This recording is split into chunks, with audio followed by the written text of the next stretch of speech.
ଲକ୍ଷ୍ମୀ ସାଙ୍ଗମାନେ କାଲି ଆମର ହାଟ ଥିବାରୁ ଆମେ ଏବେ ଷ୍ଟୋର ରୁମ୍ ଆମର ଏଇଠି ଏଠି ପହଞ୍ଚି ଗଲୁ। କାଲି ହାଟ ନାଗେ ଆମେ ଜିନିଷ କିଛି ମାଲ ମେଳେଇ ଦବୁ। ମାଲ ମେଳେଇଲା ପରେ କାଲି ରବିବାର ହାଟ ଅଛି। ରବିବାର ହାଟକୁ ହାଟ କରିବା ଲାଗି ବେପାର ଯିବୁ। ତାପରେ ଆମେ ବାହାରି ଗଲୁ ଅନୁଗୁଳ। ଆମର କିଛି ଷ୍ଟିକର ବନେଇମୁ, କିଛି ପଟି କାଟିବୁ, ମସଲା ମାଳ କରିବା ଲାଗି ଆମେ ବାହାରି ଯାଇଛୁ ଅନୁଗୁଳ। ଏବେ ଆମେ ଫୋନ କରିଦେଇଥିଲୁ, ପଟି ଆମର କଟା ସରିଛି। ଏବେ ଷ୍ଟିକର ଆମର କଟିଂ ଚାଲିଛି।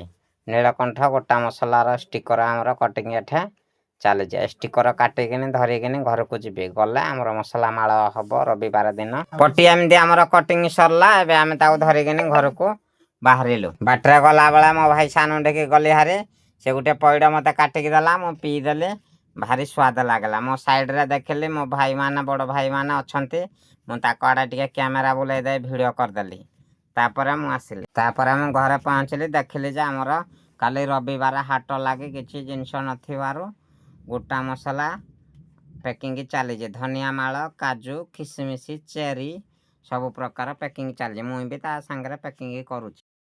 ଆମ ଭିଡ଼ିଓଟି ଯଦି ଭଲ ଲାଗୁଥାଏ ଲାଇକ୍, କମେଣ୍ଟ, ସେୟାର କରିଦେବେ।